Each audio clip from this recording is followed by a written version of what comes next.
Salve pessoal! Então, voltamos agora. Esses aqui são os últimos dois videozinhos que nós vamos gravar. Esse aqui é o vídeo de teoria do fato jurídico, né, que a gente trabalhou os conceitos de suporte fático, hipótese fática. Eu vou oferecer aqui para vocês um panorama preparatório para vocês poderem ver também em tempo hábil, né? A gente já tem aí, começando a partir de segunda-feira, as nossas avaliações aí, dependendo da turma em que você está assistindo a aula, tá? Então, o negócio é o seguinte, eu vou direto ao assunto. E vamos lá, né? Então aqui a gente tem, na realidade, duas grandes teorias, gente. Tem a teoria do fato jurídico, né? Ela tá basicamente, a gente passou um panorama. Se vocês quiserem estudar o livro, eu deixei para vocês o Marcos Bernardes de Mello, tá? Que vai trabalhar em cima do Kelsen e do Pontes de Miranda principalmente. Mas tem outras obras possíveis, claro, vocês podem fazer análise disso pelo Kelsen. Eu vou retomar isso quando a gente entrar na teoria kelseniana, logo depois de teoria do ordenamento. Tá? Por enquanto eu vou manter só esse panorama, porque é só para a gente ter as ferramentas de trabalho ao longo das nossas explorações teóricas mesmo, tá? Então, primeiro, né, a gente tem aqui alguns objetivos, e esses objetivos estão encartados na compreensão dos fatos jurídicos, né, entender o que eles significam para o direito, e entender como eles são refletidos no direito. Daí a gente tem os conceitos dentro deles de suporte fático, hipótese fática, e como é que eles refletem, como é que essas ferramentas, principalmente essas duas ferramentas, vão refletir os fatos no direito, tornando esses fatos fatos jurídicos. Pelo amor de Deus, tá, gente? Essa é a primeira grande questão. Tem várias teorias possíveis sobre esse assunto. Então, essa aqui é só uma delas que eu estou apresentando, né? Eu não vou ter como apresentar todas as teorias possíveis e imagináveis, né? Pelo menos não agora. A gente pode eventualmente produzir vídeos aí que digam respeito mais especificamente a um estudo propriamente dito dos fatos jurídicos. Aqui eu estou só trabalhando com algumas ferramentas é, que eu entendo aqui talvez mais breves. Eu não vou nem dizer as mais adequadas, mas as mais breves para a gente trabalhar fato jurídico. Pessoalmente, eu penso que a gente precisaria rever muito do que foi produzido no sentido de fato jurídico, especialmente por conta de algumas inovações teóricas que a gente tem visto, né, no âmbito tecnológico, né, em virtude, perdão, do âmbito tecnológico, em virtude de uma série de circunstâncias aí que dizem respeito a essa reformulação mais recente do direito, né? E aí eu coloco aqui para vocês sobre norma e fato jurídico para começo de conversa. Daí você pensa assim, poxa, mas você vai falar de fato jurídico e começa falando de norma, Rafael? Sim, porque são indissociáveis as noções da norma e do fato jurídico. Uma explicação inicial, né? Retomando aqui o que a gente viu em sala. Quando a gente fala sobre fato jurídico, é inevitável que a gente entenda que o fato jurídico ele tem essa emergência em relação ao universo dos fatos. Então, basicamente, a gente tem o universo dos fatos e a gente vai começar a produzir recortes dentro desse universo para a gente poder ter uma compreensão do que o direito quer fazer e de onde o direito quer chegar. E esses recortes precisam de uma definição de certo conjunto de propriedades que vão ser aplicadas sobre a situação eventual, sobre os eventos, e ali a gente vai tirando esses recortezinhos. Por exemplo, né, eu vou usar o exemplo que eu sempre uso. Eu estou aqui sentado no escritório e da janela do escritório eu vejo o quintal dos meus vizinhos, né, 2 quintais aqui eu consigo enxergar. Eu sei, por exemplo, que o quintal tem ali flores, tem árvores frutíferas, o quintal tem ali, lógico, das paredes das casas, tá o veículo do vizinho estacionado na garagem, dá para ver daqui e tal, né? Veja, se eu começo a relatar fatos, eu vou ter uma série de coisas que pouca diferença fazem. Eu estou vendo, por exemplo, as madeiras do varal balançarem. Isso não faz a menor diferença para o direito no momento, né? Uma coisa que faz diferença para o direito, por exemplo, é que a árvore frutífera esteja se espalhando aqui sobre o nosso terreno, sobre o terreno do condomínio. Por que isso faz diferença? Porque isso significa que a propriedade do vizinho afeta a nossa, em alguma medida. E que se um fruto cai aqui, dentro do terreno do terreno do condomínio, a pessoa que mora ali embaixo e que é dona do espaço livre ali pode pegar o fruto para ela. Ela não pode vir arrancar os frutos do pé, mesmo que o pé esteja passando do muro. Esse é o exemplo mais velho que andar para frente no direito. Mas está aí, ó. Eu fiz um recorte. Qual foi o recorte? Eu peguei as qualidades específicas e intrínsecas ao direito de propriedade e apliquei as coisas que eu estou vendo. Percebem? Só que essas propriedades, elas têm um lugar muito específico de preservação, qual seja a norma jurídica.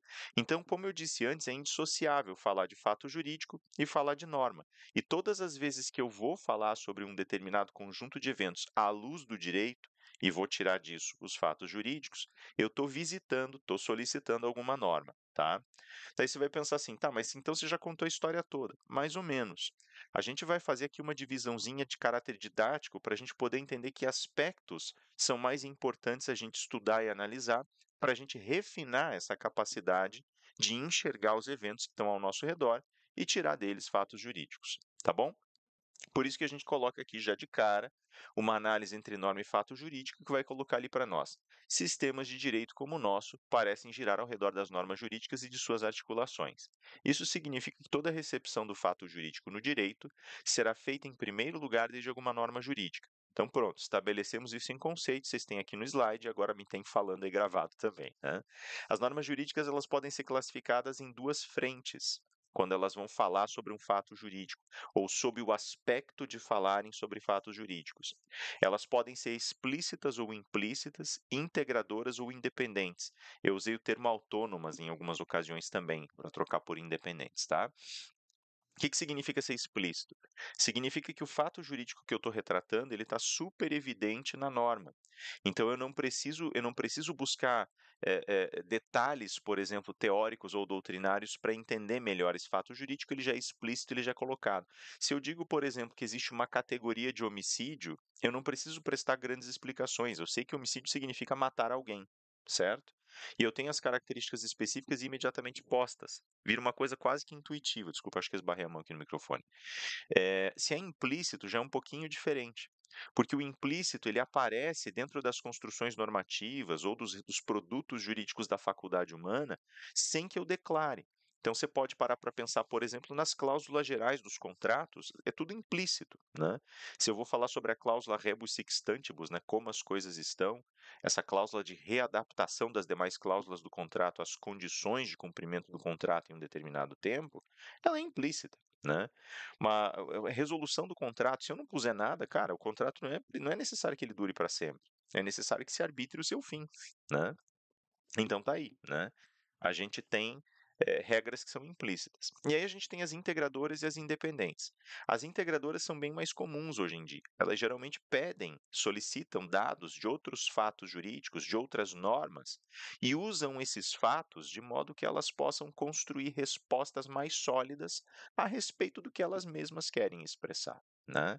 Então eu dei vários exemplos em sala para vocês, talvez o mais corriqueiro para nós seja o conjunto de normas que falam sobre responsabilidade, ou decisões judiciais que falam sobre responsabilidade objetiva no caso de indenização. Responsabilidade objetiva é quando uma pessoa ela tem, para além da formação do nexo de causalidade, a obrigação de indenizar, né? Então, eu dei o exemplo do estacionamento. Bater no teu carro no estacionamento, pessoas do estacionamento não estavam dirigindo, mas bateu lá, né? O estacionamento tem obrigação de pagar? Tem. Né? Ele basicamente era depositário, você assume responsabilidade objetiva. Tem o estacionamento, culpabilidade aí na história ou não, ele vai ter que pagar porque era o laço contratual, e mesmo num sentido extracontratual, ele vai ter que ressarcir, né? Ele vai ter que ressarcir. Então aí existem características integradoras. Para eu definir responsabilidade objetiva, eu preciso entender todo o direito de danos antes, tá? E aí tem as normas chamadas independentes. Essas vêm por elas próprias, aparecem e se consolidam. Elas estão estruturadas de modo que elas são suficientes em si mesmas, né? De modo que elas se resolvem de todo modo em suas construções, em suas arquiteturas conceituais, né? Então eu não preciso ir além para buscar respostas. Eu dei exemplo mais ou menos lá, o exemplo do furto, né? Tá, a subtração de coisa alheia móvel para você manter para você sem uso da violência, né? Então tá aí, a definição tá ali, eu não preciso ir além, né? Não é a mesma coisa se eu for, por exemplo, falar sobre a definição de dano existencial hoje no direito do trabalho. O dano existencial ele coleciona outras noções. Ou se eu for falar sobre mínimo existencial, né, uma noção jurídica, não necessariamente normatizada, mas é uma demanda que aparece e que coleciona tantas outras, né? Ou temas de lei complementar que vão depender de outros conceitos jurídicos, né? Beleza, gente? É mais ou menos isso. Hum, Meu slide estava meio travadinho aqui. Deixa eu subir aqui no cantinho para saber se eu não pulei nem. Eu vou movendo a janelinha aqui para não ficar na frente dos inscritos. E aí a gente tem uma segunda teoria que vai explicar para nós mais ou menos como as normas tratam a organização desses fatos jurídicos. E eu coloquei duas teorias para vocês, né? E essas duas teorias elas têm dois grandes representantes aí para nós, tem mais, mas eu peguei esses dois aí, né? Que eu acho mais familiares para nós e com os quais nós temos que nos familiarizar de uma maneira mais própria, né? Então, assim, a norma, no seu sentido estrutural, ela compreende, primeiro, duas posturas. Primeiro, essa sancionista, que vai dizer que toda norma tem necessariamente que ter sanção, se não é norma jurídica, né? E aí tem aquelas chamadas não sancionistas, a postura chamada não sancionista, que vai dizer que a norma não precisa contemplar sanções para que ela seja válida. Tá? Então, sancionista tem que ter sanção, não sancionista não tem que ter sanção. O próprio Marcos Bernardes fala que isso é muito poroso, é muito difícil, na verdade, que a gente vai ter algumas normas que têm características não sancionatórias dentro do ordenamento. Eu, pessoalmente, abraçaria a causa não sancionista se a gente precisasse escolher entre essas duas alternativas, ainda que eu não ache ser a explicação mais frutífera ou mais útil aqui dentro do contexto, mas vá lá, né? Para nós aqui serve. E o que que acontece? Na norma sancionista, veja, na postura sancionista, perdão, e nas normas que têm sanção, nós vamos encontrar invariavelmente uma estrutura bem consolidada. Essa estrutura é definida por uma conduta acrescida de uma sanção, tá? A sanção, ela vai ser chamada nas teorias kelsenianas de norma primária. Por que norma primária? Porque na mentalidade sancionista, a sanção é aquilo que estrutura o direito porque dá a possibilidade da autoridade apresentar uma premiação para quem para quem cumpre certas condutas e uma condenação para quem descumpre certas condutas, né? Então pune ou premia, né? Isso é chamado sanção. A sanção ela basicamente absorve elementos que dizem respeito ao poder que o Estado tem de usar a força para premiar ou para obrigar a pessoa a fazer alguma coisa ou eventualmente punir quem não fez, né? Esse poder a gente chama de coação, tá? Ele é basicamente o uso lícito da força. Perdão, coerção, me perdoe. Coerção, uso lícito da força, que eu estava com o termo cogência na cabeça. Coerção é o uso lícito da força. Coação é o uso ilícito da força. Os dois entram nesse ramo chamado cogência, que é esse potencial para usar a força no sentido específico de premiar uma conduta ou punir uma conduta não cumprida. Sim? Então, cogência vai ter duas frentes: uma chamada coerção, que é lícita, uma chamada coação, que é ilícita. Tá bom? E aí, basicamente, a ideia é que essa norma primária faz essa ligação, ela cria esse arranjo. Ela solicita esse uso da força e conecta o uso da força à conduta, e por conta disso, ela autoriza o uso da força para correção, para punição, para premiação. Na cabeça do sancionista, isso é o que há de mais essencial no direito, que haja uma autoridade que pode usar a força para estabelecer ou para garantir que a norma seja obedecida. Por isso, Kelsen vai chamá-la de norma primária. E aí tem a secundária que vai dizer respeito à conduta, né? Veja, por que a gente fala tanto da estrutura da norma aqui? Para entender que, basicamente, quando a gente está falando sobre as circunstâncias determinantes de uma estruturação do fato jurídico, ele vai aparecer sobretudo no campo, no centro, no eixo das relações voltadas para a formulação da conduta. Tá? Então aqui a gente vê essa primeira estruturazinha à luz do Marcos Bernardes e da teoria do fato. Ela vai mudar quando a gente começar a analisar a pura teoria da norma, né? Então a gente vai está terminando agora a teoria da norma, né? Assim que a gente fechar, vocês vão ver que a estrutura, o desenho estrutural é um pouquinho diferente. Então diz lá, mais especificamente, a norma secundária, o que é a norma secundária? Conduta, né? Ela é feita de um suporte fático mais um preceito ou prescrição. Como assim, Rafael? Existe um suporte fático que basicamente vai fazer o recorte das características factuais e vai construir, digamos assim, o núcleo duro do fato jurídico, tá? Então, por exemplo, quando eu falei do direito de propriedade do vizinho, eu simplesmente disse: o pé de laranjas que nasce ali no quintal da vizinha é dela. Então, o direito de propriedade descreve dessa forma: o terreno é propriedade dela, as árvores frutíferas dela, a casa dela, o veículo que está ali dentro pode ou não ser dela, mas né, eu tenho por conhecimento que é dela, então é dela. Então, tem direito de propriedade sobre tudo. Veja, só estou dizendo que tem direito, eu só estou descrevendo. Está aí o tal do suporte fático. Tá?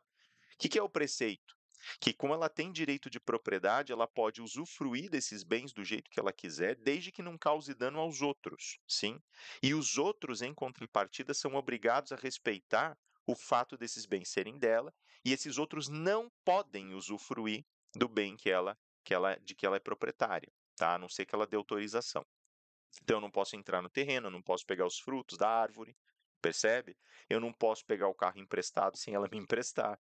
Eu não posso, percebem? Tudo isso, na realidade, diz respeito agora a esses preceitos ou prescrições que vão surgindo ao redor, né? A gente fala, inclusive, por conta disso, que ela tem o direito de propriedade, ele é oponível a qualquer pessoa, não importando se conhece anteriormente ou não. A gente chama isso de oponibilidade erga omnes, desculpe, erga omnes, né? Que significa contra todos, né? Então tá aí. A gente tem essa oponibilidade possível, né? Então, assim, o suporte fático faz o desenho do direito de propriedade, o preceito ou prescrição estabelece como eu lido com esse direito, sim, e a soma suporte fático-prescrição resulta no tal, na tal da conduta, tá bom? E aí a gente tem a norma primária. O que a norma primária estabelece? A estrutura interna dela vai dizer assim, olha, se nós não concretizarmos, isso diz o Marcos Bernardes, o suporte fático, então nós vamos ter a sanção. Me permitam aqui uma correção da minha cadeirinha humilde aqui, né, do meu lugarzinho de conteudista, né? É, talvez fosse logicamente mais adequado dizer, quando não há concretização da prescrição, então esse tio F seria um tio P, na realidade não P, né? Aí nós temos o acionamento da sanção. Porque assim, veja, se eu vou lá e entro no terreno do vizinho, pego o fruto da árvore, não é que não haja uma construção de suporte fático, o suporte fático continua, tá ali a árvore, é propriedade dela, né? O que aconteceu foi que eu não segui a prescrição que me impede de usufruir do bem dela sem autorização. Perceberam? Então seria a única correçãozinha que eu faria, eu acho que fica mais fácil a gente acessar a teoria dele desse jeito. Então, não havendo a concretização dessa estrutura de conduta, basicamente da prescrição sobre o suporte fático, nós vamos ser sancionados. Ah, você tirou o fruto da árvore dela, agora você vai ter que pagar por ele. Né? Ah, você invadiu o terreno dela? Pera lá, você vai ter que prestar explicações. Se causou dano, vai ter que indenizar. Né? Você tem que pagar um preço por isso. Né? Então, existe aí uma resposta que está dentro da estrutura da sanção. Tá bom, gente? Então, assim, a gente coloca aqui que isso tudo representa as bases da lógica jurídica. Veja que a gente tem uma certa notação lógica, vai ter várias que a gente vai ver até o fim do curso, tá? A norma pode ser construída a partir disso e pode ser aplicada em uma realidade que você deseja regular. E cada área do direito explora essa relação de acordo com seus interesses e necessidades. Então, é aquilo que eu tinha dito para vocês, né? Esse desenho aqui, ele não aparece só no direito civil, ele vai aparecer no direito penal, no tributário, no direito do trabalho, no direito ambiental, no direito político, no direito constitucional e por aí vai, né? Com graus diferentes e desenhos diferentes, é claro, mas vai aparecer e todas as áreas do direito se servem disso de alguma maneira, né? E aí aqui a gente define então o tal do suporte fático, que agora está no centro das nossas preocupações. E a gente pôs aqui o suporte fático é a referência a um fato ou conduta, referência essa que traz o conteúdo problematizador das relações humanas para o interior do ordenamento jurídico. Então, o que acontece? Por que eu faço esse desenho do suporte fático? Né? O suporte fático que eu construí com base nessa relação de propriedade, ele está tentando servir no momento da sua prescrição, né, no momento em que eu acoplo uma prescrição a ele, para resolver potenciais problemas que venham a emergir do meu desrespeito ao direito de propriedade alheio ou vice-versa, certo? Então, o suporte fático ele faz esse recortezinho, traz as propriedades mais importantes de um fato ou de uma conduta e tenta guardar isso no direito. Para quê? Para impedir que a gente desrespeite os direitos uns dos outros e, com isso, cause lesão uns aos outros. Tá bom? A gente colocou que ele pode ser abstrato se presente apenas no interior da norma ou concreto se materializado no mundo, tá? Veja, gente, só uma ressalva aqui. Nunca vai ter um suporte fático que foi posto na norma só pela invenção da cabeça de alguém, tá? O suporte fático ele sempre vem de eventos, fatos que nós contemplamos em sociedade antes. Ó, a gente estava fazendo um levantamento de normas ontem à noite, a gente estava fechando uma pesquisa mais ampla para o estudo de proteção de animais, e a minha parte ficou sendo a parte de levantamento da legislação estadual. E eu fui dar uma olhada nos projetos de lei. Tem uma montanha de projetos de lei.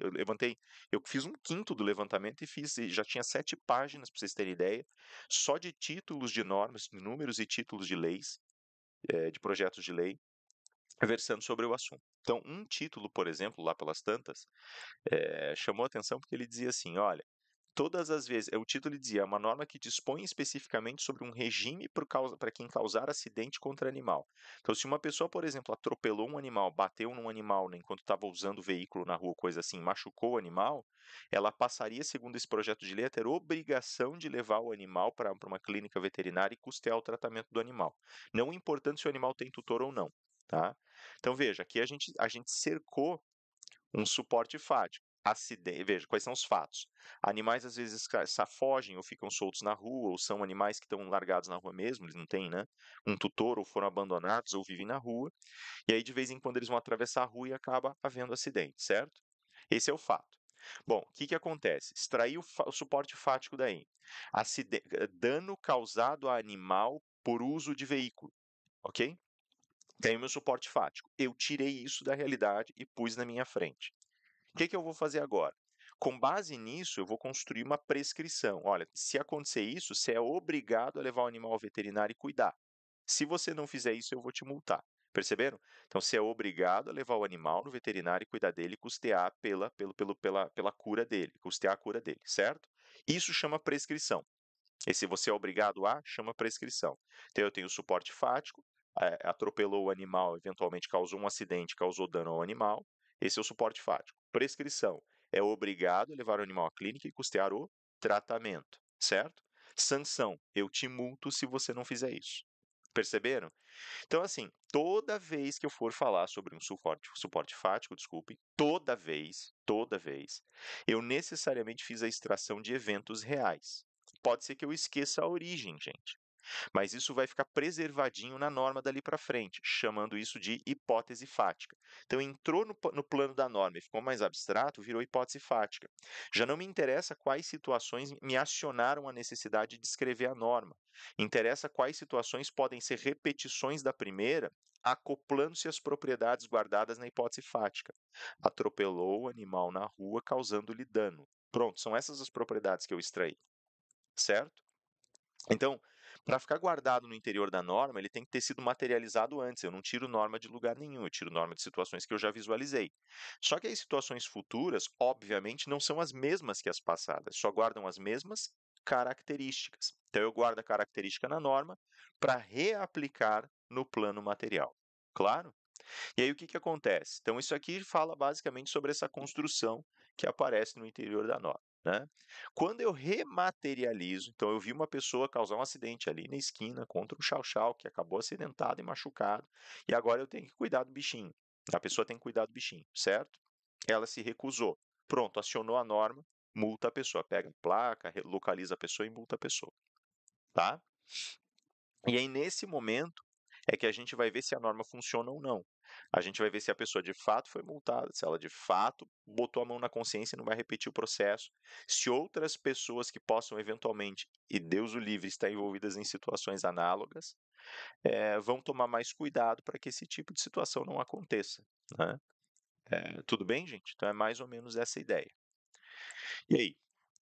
Bom, o que que são fatos, né? E aqui a gente tem agora que trabalhar com uma segunda hipótese, que é a da gente classificar ou qualificar esses atos, só para a gente entender agora um outro aspecto de formação do fato jurídico, que é o polo de organização da vontade ou da naturalidade desses eventos, ou seja, eles vêm de origem humana ou não, né? E aí a gente vai ter também apreensões diferentes deles dentro do direito. E a gente pôs aqui: a base do suporte fático reside nos fatos. Um fato é tudo aquilo que gera consequências no mundo material. Tá, então essa definição é fundamental, né? Eu dei algumas definições diferentes, aqui eu vou pegar só esse aspecto da definição. Toda vez que alguma coisa deixou consequência no plano material, é um fato, tá? Então, assim, ó, desde um fruto que cai da árvore, como exemplo que eu estava dando, até a súbita emergência de uma ideia ou sentimento. Tudo isso causa consequência, tudo isso está contemplado como fato. E aí tem uma divisão aqui entre fatos. A gente vai ter os eventos e a gente vai ter os atos. Eventos não partem da vontade humana, eles simplesmente acontecem. E atos? Atos são resultantes da vontade humana, tá? Então essa diferença para nós vai ser bastante importante daqui a pouco. Vou subir minha foto aqui, pronto, minha imagem, né? Minha foto, minha imagem. Então tá ali. Bom, o que que acontece? Os fatos, eles aparecem num plano bastante específico que é o plano do ser. Claro, o plano do ser, ele é força determinante das coisas como elas são dadas. tá? Então elas são apresentadas prontas para mim, né? Elas vêm pelas condições naturais delas, né? Os eventos são constituídos do jeito que eles são constituídos sem nenhuma ingerência, princípio, né? A minha vontade acaba sendo livre no plano do ser. Do lado disso, eu tenho um outro plano chamado plano do dever ser. Esse é o plano por excelência do direito, gente. Nesse plano, eu vou olhar as situações materiais e vou estabelecer as correções e prescrições que eu quero estabelecer e vou remontar esses eventos, ou pelo menos vou tentar impedir que eles corram soltos e que enveredem por coisas que eu não quero que aconteçam. Tá? Então, o plano do ser ele é dado, pronto, natural, estabelecido segundo um regime não regulamentado. O plano do dever ser tem um objetivo, tem um ideal que ele quer alcançar e por isso ele é regulamentado. Tá?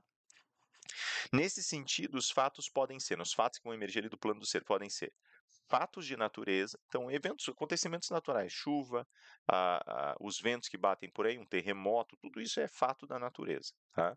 Fatos da natureza, então o comportamento dos animais nós consideramos fatos da natureza, né? Exceto quando tem gerência humana, mas né? É, Aí a gente vai ter atos volitivos e não volitivos, então a gente vai ter a nossa capacidade de agir.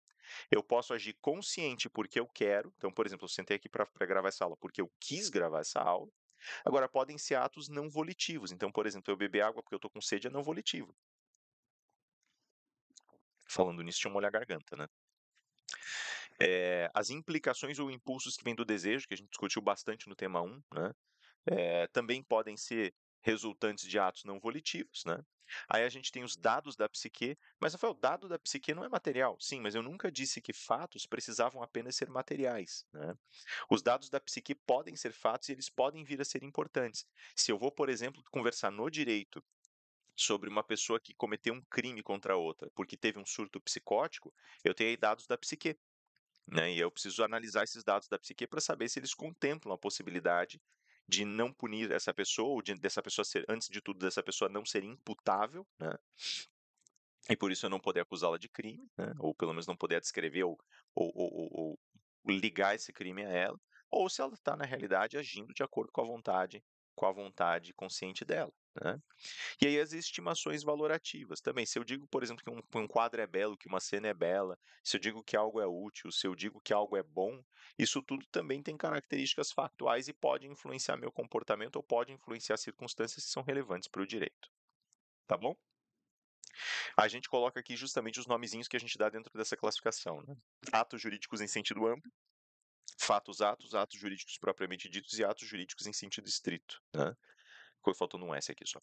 Então, assim, essa classificação ela vai servir para a gente ter uma maleabilidade, uma ampliação maior no que diz respeito a atos jurídicos em sentido amplo, estrito, por exemplo. Nós vamos falar sobre certas situações, por exemplo, que vêm da vontade humana, mas que se equiparam para outros fins, é, é, a questões de característica mais natural ou atos que, de repente, não dizem respeito à vontade consciente humana. Então, um surto psicótico é em ato jurídico em sentido amplo, né? O em sentido estrito vem na minha vontade consciente. Fatos atos são a própria relação entre eventos que são naturalmente equiparáveis. Então, por exemplo, um fato do príncipe, alguma coisa do gênero, um ato do Estado que de repente afeta a vida de todo mundo, veio de uma vontade, mas ao mesmo tempo afeta como se fosse uma mudança natural de grande monta, né? Então a gente tem todas essas classificaçõezinhas aqui para especificar mais ou menos como a gente dá o tratamento lógico disso dentro do direito, tá?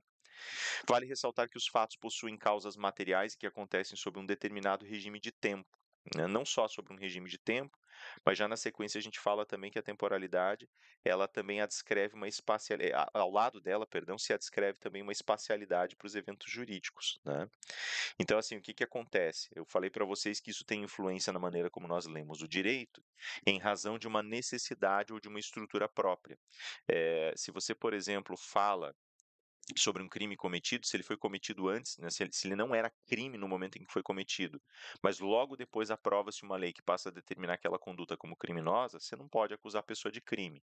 Então você está levando em consideração o tempo do fato e o tempo da norma, né? Normas, por exemplo, que são criadas depois, né? Por exemplo, normas que causam agravamento da situação de uma pessoa que está sendo processada criminalmente, são normas que não podem se aplicar ao caso dessa pessoa, porque a gente vai pensar sempre no regime que mais beneficia beneficia o réu nesse sentido, certo? O acusado nesse sentido. Então, coisinhas assim são bastante peculiares e importantes. Da mesma maneira, a gente pode falar também sobre a relação de espaço. E a relação de espaço também tem influência, né? O lugar em que um crime é cometido, por exemplo, vai ter incidência direta da sua norma sobre o crime cometido. Caso do cidadão brasileiro, por exemplo, a norma penal persegue o cidadão brasileiro para protegê-lo, por exemplo, né? Então a gente tem algumas questões de direito internacional que vão derivar disso. A gente tem todas essas relações colocadas aí, tá? Isso tudo vocês vão analisar lá na frente em direito penal, direito internacional, tá bom?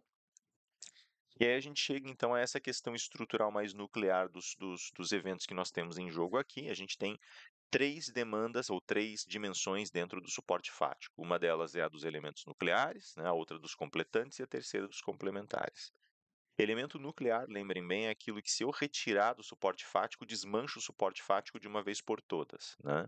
O completante é aquilo que vai suprir uma demanda e vai fazer com que o suporte fático tenha, de fato, características agora integrais e possa passar a ter existência jurídica, né?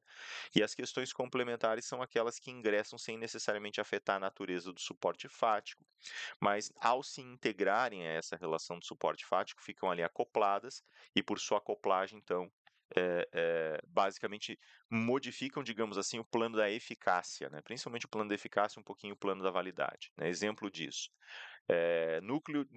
uma pessoa vai lá e compra um carro. O que são elementos nucleares nesse ambiente, né? Desse suporte fático? Comprador, vendedor, o veículo, direito de propriedade sobre o veículo, certo?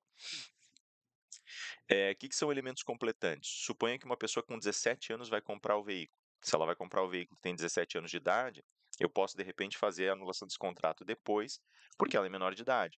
Mas, se o tutor ou responsável pela pessoa vai lá e assina o contrato depois, automaticamente esse contrato passa a valer, né? Então, esse elemento, a assinatura desse tutor, é elemento completante, tá? E elemento complementar, eu falei para vocês, se uma pessoa faz um empréstimo diante né, pega um empréstimo com uma outra, ela pode só pegar esse empréstimo, mas é muito comum que essa outra pessoa peça um fiador, né, quer dizer, alguém que vai garantir o pagamento posterior do empréstimo, né? Esse contrato de fiança ele é acoplado ao contrato de empréstimo, é um contrato diferente, pode ter uma cláusula dentro do contrato de empréstimo que exige, mas é um contrato diferente com uma outra pessoa para garantir o primeiro. Esse outro contrato é basicamente um contrato complementar, ele é basicamente um elemento complementar do suporte fático, tá? Ele não precisa estar lá, mas se ele estiver lá, ele ajuda na eficácia constitutiva do suporte fático. Beleza? E para terminar, eu passei para vocês a teoria das fontes de direito, né? Ela é uma teoria tradicionalíssima no direito. E ela tem, enfim, né? Ela tem alguns usos muito interessantes, principalmente quando a gente está fazendo análise de produções teóricas e tentando entender exatamente quais influências afetam a nossa produção normativa e decisional, né? Então a gente colocou ali, ao lado dos fatos jurídicos, há uma preocupação do ordenamento em definir com maior clareza as origens de conteúdo de suas normas, né? Então, quando pensamos o que consideramos relevante para o direito e nas esferas que dão origem a esses elementos relevantes, temos aí as chamadas fontes de direito. E a gente botou 4 classificações para as fontes de direito, gente. Então, primeiro, podem ser jurídicas ou não jurídicas. Eu posso ter outras normas, decisões judiciais. Eu posso ter elementos do próprio ordenamento jurídico como fontes. Nada me impede.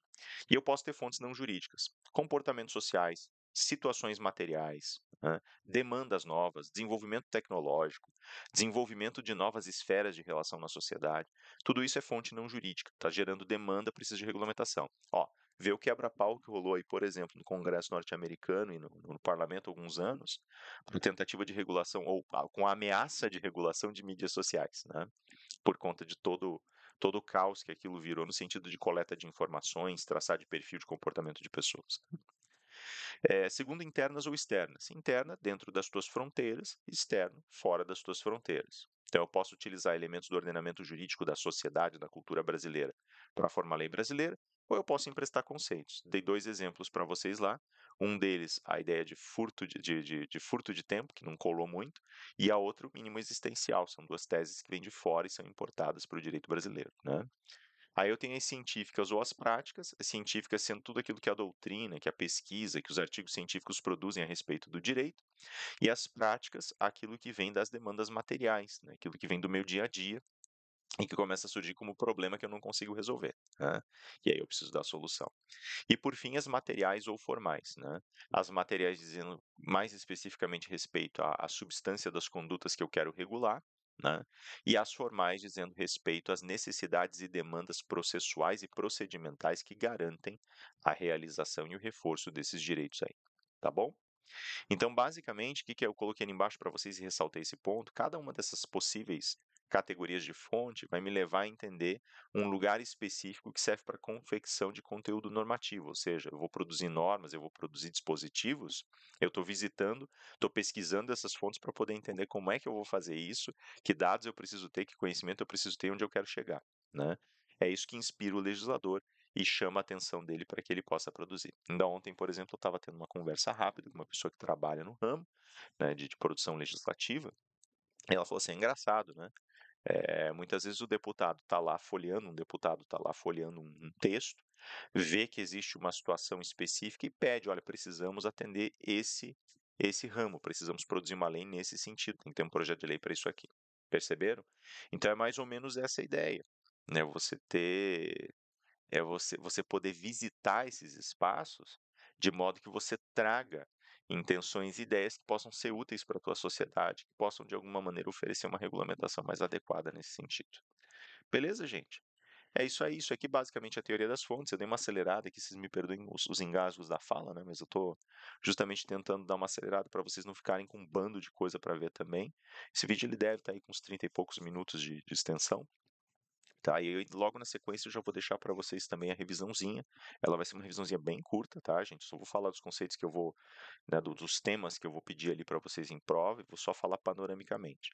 Aí a partir dele vocês vão revisitando os vídeos que eu deixei, podem tirar dúvidas comigo que eu estou à disposição. Beleza, gente? É isso aí, estudem bastante, curtam o feriado, né, se possível, né, apesar de vocês terem prova logo depois, provasse logo depois, né? Mas tentem descansar e não fiquem nervosos no curso da prova, tá? Eu tenho certeza que vocês vão sair bem, vocês têm feito um excelente trabalho, os debates têm sido maravilhosos. É só lembrar do que a gente discutiu em sala, dar uma lida nos textos e ver os vídeos. Fechou, gente? É isso aí. Deus abençoe vocês, a gente se vê ao longo da semana aí. Até mais.